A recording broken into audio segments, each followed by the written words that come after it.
On nage pas un peu là? Proclame la bénédiction dans ta vie, même si tu ne la vois pas encore. Elle se manifestera certainement au temps marqué. Et va.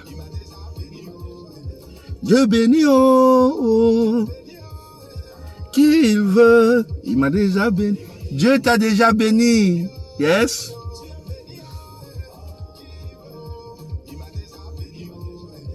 Dieu bénit, oh.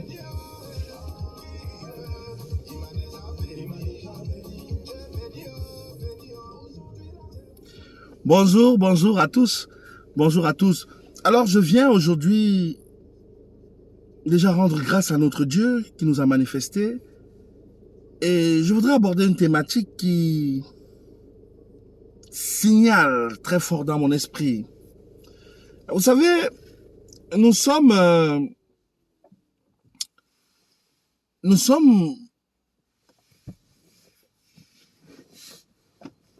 dans une traversée.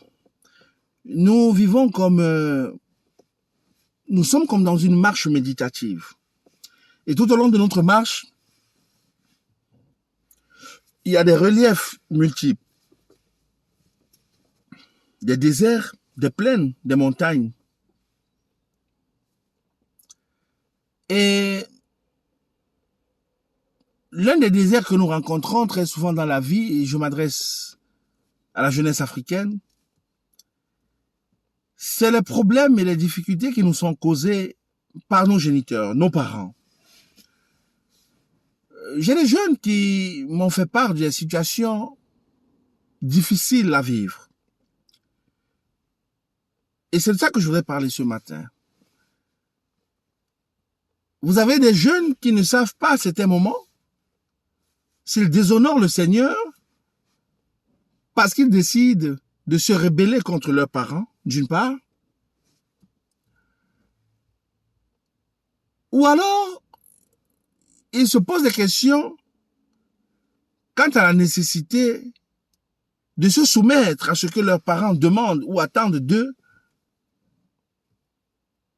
peu importe si la demande des parents est le fruit d'un caprice ou plutôt de quelque chose de légitime. Et parce que c'est un problème qui est récurrent, c'est une réalité qui est persistante, nous avons jugé nécessaire d'en parler. D'entrée de jeu, ce qu'il est important de savoir, c'est que la Bible dit que jeune honore, enfant honore ton père et ta mère. Et en réalité, c'est le seul commandement qui a une promesse associée, attachée à lui, une promesse directe. Honore ton père et ta mère afin que tes jours soient longs sur terre. Je précise que tous ceux qui meurent à un certain âge n'ont pas forcément désobéi à leurs parents. Parce que quand bien même il y a ce commandement avec une promesse, il faut savoir que ça ne change rien à la souveraineté de Dieu. Donc, il ne faudra pas être simpliste et aller très vite en besogne et penser que celui qui meurt dans le taux est forcément quelqu'un qui était très têtu et qui n'était pas observant des lois et des prescriptions de ses parents. Donc, c'était quelqu'un de désobéissant. Non, pas forcément, pas nécessairement. Cependant, que faire en tant que jeune? Lorsque vos parents vous demandent quelque chose ou attendent des choses de vous, pour lesquelles vous vous sentez soit pas préparé, soit pas prêt, soit pas capable de délivrer. Ce qu'il faudrait comprendre, c'est que au-dessus de vos parents, il y a Dieu. La Bible ne demande-t-elle pas d'honorer Dieu plus que tout homme? Donc vous ne pouvez pas honorer vos parents au détriment de Dieu. Là, on est clair. Il faut obéir à vos parents, mais dans un cadre précis. Et le cadre structurel a été fixé. Vous ne pouvez pas obéir à vos parents s'ils vous demandent de faire quelque chose qui est contre nature ou qui est contre la volonté de Dieu pour le simple fait d'obéir à vos parents. Je crois que là, nous sommes d'accord.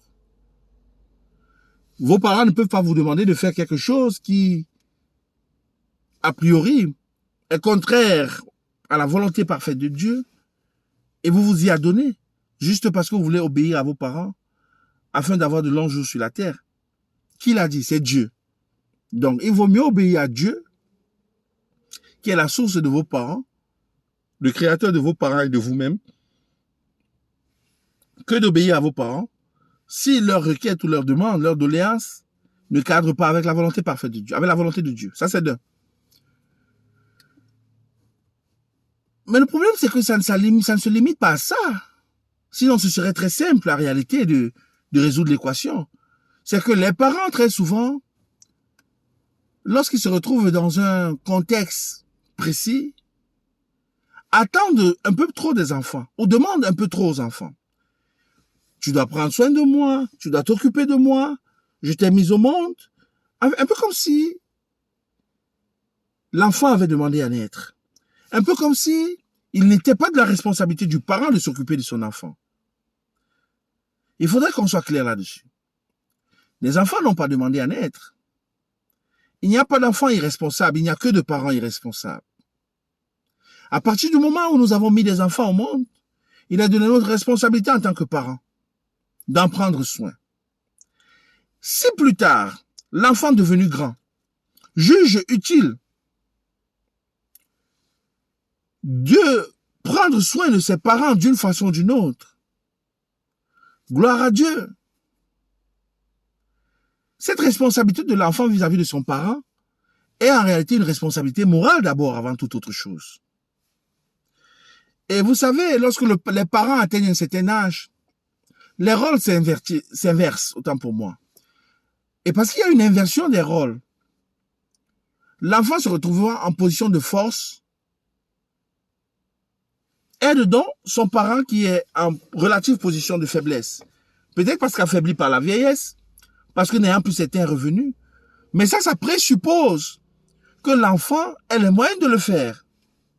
Et donc, comment comprendre qu'un enfant qui se trouve, je vais mettre entre 18 et 25 ans, dans le contexte africain au sud du Sahara, qui n'a pas bénéficié d'un certain nombre d'éléments lui permettant d'entrer dans sa vie d'adulte après son adolescence, ayant déjà des accessoires utiles à une vie tout au moins passable, comment attendre de cet enfant-là quelque chose qu'il ne peut pas donner?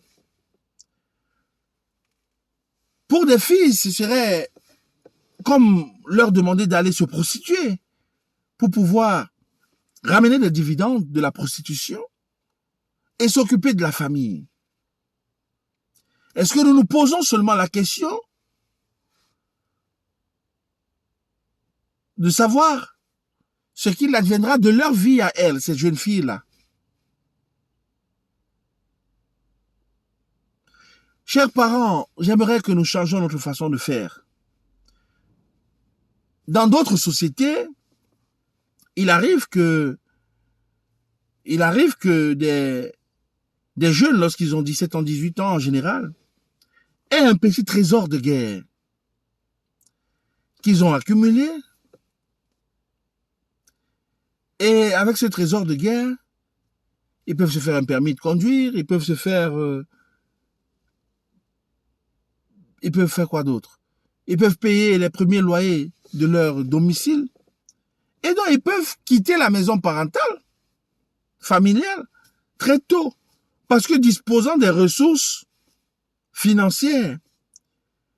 Mais chez nous, en Afrique, nous ne mettons toujours pas ces éléments-là à la disposition de nos enfants. Mais nous sommes très critiques à leur endroit. En leur disant, moi, à ton âge, j'étais déjà chez moi. Tu étais peut-être déjà chez toi, parent, à ton âge, à cet âge-là, à l'âge de ton enfant. Parce que tes parents, à toi, ont rendu ça possible. Ou bien le contexte y était favorable. Est-ce que nous ne demandons pas souvent un peu trop à ces jeunes qui déjà bataillent dans le choix de la bonne carrière, de la bonne formation, qui ne savent pas toujours s'ils auront des emplois après avoir travaillé ou étudié, des emplois après avoir étudié, obtenu leur diplôme. Nous mettons une pression supplémentaire sur ces jeunes en attendant des choses qu'ils ne peuvent pas nous donner à un moment donné. Nous ne faisons pas preuve de patience. Et puis, nous ne pouvons pas transformer la vie de ces jeunes-là en des exutoires. Nous ne pouvons pas souhaiter que ces jeunes-là accomplissent les rêves pour lesquels nous avons échoué, ou bien nos rêves brisés. Ils ne peuvent pas être notre souffle-douleur. Ça doit changer.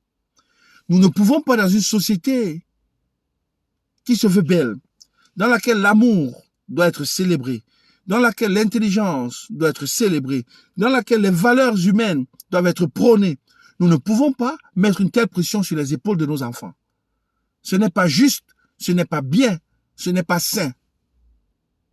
Parents, battons-nous à ne pas faire beaucoup d'enfants s'ils ne sont pas capables d'en prendre soin. Si au demeurant, nous avons fait beaucoup d'enfants et que la vie, à un moment donné, devient difficile, ce qui peut arriver, utilisons notre intelligence pour créer des sources de revenus alternatives pour prendre soin de nos enfants. Si d'aventure, c'est parce que notre santé se dégrade que nous ne pouvons plus faire un certain nombre de choses, causons avec nos enfants, qui sont un investissement, certes, mais appuyons-nous sur la nature de l'éducation que nous leur aurons donnée, pour qu'ils puissent demain considérer la nécessité urgente de s'occuper de nous. Et nous ne le faisons pas par la force. C'est le trop grand respect des aînés en Afrique. C'est le trop grand respect des parents souvent en Afrique qui a entraîné le fait qu'aujourd'hui nous ayons des leaders qui font 40 ans au pouvoir. Quand je parle de pouvoir, je ne parle pas seulement des pouvoirs étatiques. Je dis même dans la gestion des affaires quotidiennes à une échelle plus basse.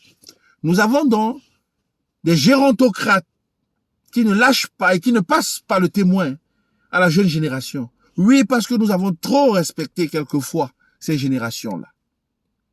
Je ne vous demande pas d'être irrespectueux des principes de la vie, encore plus irrévérencieux envers les aînés.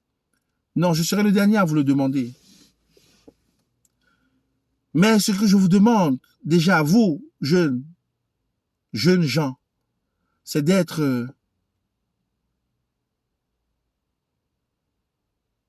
d'initier des dialogues avec vos parents, de comprendre qu'il est important pour vous de vous occuper d'eux lorsqu'ils seront en position de faiblesse, qu'ils se soient occupés de vous à juste titre ou pas.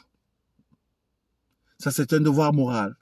Mes parents, et je terminerai par là, n'abusez pas. N'utilisez pas la fragilité de vos enfants pour faire peser sur eux une mauvaise conscience. N'utilisez pas vos enfants pour réaliser vos rêves personnels. Oui, un parent peut vivre des rêves au travers de son enfant, mais ça c'est après l'y avoir conduit, après l'avoir mis sur un chemin de floraison, après avoir disposé l'enfant à tirer le meilleur de lui, sur la base de l'éducation qu'on lui a donnée et des conditions qu'on a créées pour qu'il puisse devenir excellent dans ce qu'il fait ou fera plus tard. La relation parent-enfant est très importante parce que c'est la première cellule, la cellule familiale. C'est